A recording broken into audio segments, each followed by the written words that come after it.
ഒരു കലത്തിൽ അരി ഇട്ടിട്ട് വെക്കൂലപ്പ ഒരു പമ്പറിന് പൊങ്ങും എങ്ങനെയാണ്.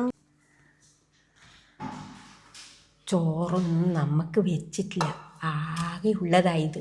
ഞാനത് തടകിയിട്ട് ഇതിൻ്റെ അകത്ത് ഇട്ടിട്ട് നിങ്ങൾക്ക് എടുത്തിയാണ് അത് തിന്നോ ഉപ്പും പറഞ്ഞങ്ങാൻ കൂട്ടിയിട്ട് ഞാൻ എന്നാ വേണ്ടത്. എനിക്കില്ലേ? നിങ്ങൾ എൻ്റെതൊന്നും നോക്കണ്ട, നിങ്ങൾക്ക് ഗുളികയും മരുന്നെല്ലാം കുടിക്കണ്ടേ, അവിടെ അത് കുടിക്ക്. ഇതേടെ നിങ്ങൾക്ക് ഈ ചോറ് കിട്ടീനി? ഞാൻ പെണ്ണിനെടുത്ത് വെച്ച ചോറല്ലേ ഇത്? രാവിലെ തിന്നതല്ലേ, പിന്നെ എന്തിനാ ഈ ചോറ് എടുത്ത് കൊടുത്തു നിങ്ങളെ? കുട്ടിക്ക് കൊടുക്കണ്ട? ഓ, എന്തോടെ എടുത്ത് വെച്ചാലും കാണും. തിന്നലെ തിന്നലെ തിന്നലെന്നെ തനിയനെ കിട്ടുന്നൊന്നല്ല. എടി പഠിക്കങ്ങനെ പോരാ, നിങ്ങൾക്ക് കാട്ടിനടിക്കാൻ പോയി നിക്കറാ. ഇവിടെ തന്നെ എപ്പോ അടവ് നീ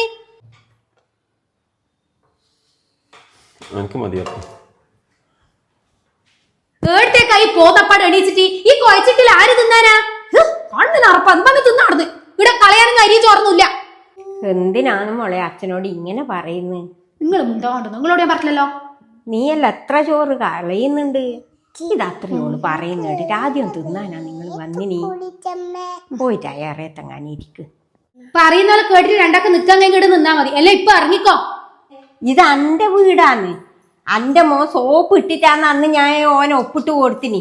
എന്നിട്ട് എഴുതി വാങ്ങിയതല്ലേ നിങ്ങള്. എണ്ണേന്റെ ഒപ്പല്ലേ നിങ്ങളെ വീടായേ. മോൻ വന്നിട്ട് ഓൻ പറയട്ടെ, എന്നിട്ടാകുമ്പോ നമ്മൾ ഇറങ്ങാം. അല്ലാണ്ട് നീ പറഞ്ഞിട്ട് ഇറങ്ങി പോവാനാവൂല. എന്നാന്ന് കൊറേ സമയല്ലേ കേൾക്കുന്നത്, എന്നാ പ്രശ്നം? ഒരു പോങ്ങ ചോറ് കൊടുത്തേനാന്ന് മോനെ ഇവള് കണക്ക് പറഞ്ഞിട്ട് നമ്മളോട് ഇറങ്ങി പോകാൻ പറയുന്നു. എന്തെന്ന് ചെയ്യാനാന്ന്? നിങ്ങളോട് രണ്ടാളോട് അന്നേ ഞാൻ പറഞ്ഞിട്ടില്ല അടങ്ങി ഒതുങ്ങിയിട്ട് നിൽക്കേ. ഇവളെ പറ്റക്ക് എന്തിനാ നിങ്ങൾ കയറുന്നേ? ഇറങ്ങിയാട്ടെ രണ്ടോ. ഇതെന്റെ വീടാന്ന്, ഇറങ്ങിപ്പോ. ഇനി എന്നാ ചെയ്യാല്ലേ? നമ്മളൊരിക്കലും തെറ്റ് പറ്റിപ്പോയില്ലേ? നമ്മൾ അവർക്ക് എഴുതി കൊടുത്തിട്ടല്ലേ അവരെ വായിന്നുള്ളതേച്ചും കേൾക്കുന്നു. ഒരു രക്ഷയും ഇല്ല. അതൊന്നും ചെയ്യാനാണപ്പാ നമ്മളെ ഒരു വിധി. ഇതാ നിങ്ങളെ കെട്ടുമുട്ടും. ഇറങ്ങിപ്പോട്ടെ, ഇറങ്ങിപ്പോ. അമ്മ എണീച്ചാട്ടെ. വേണ്ട.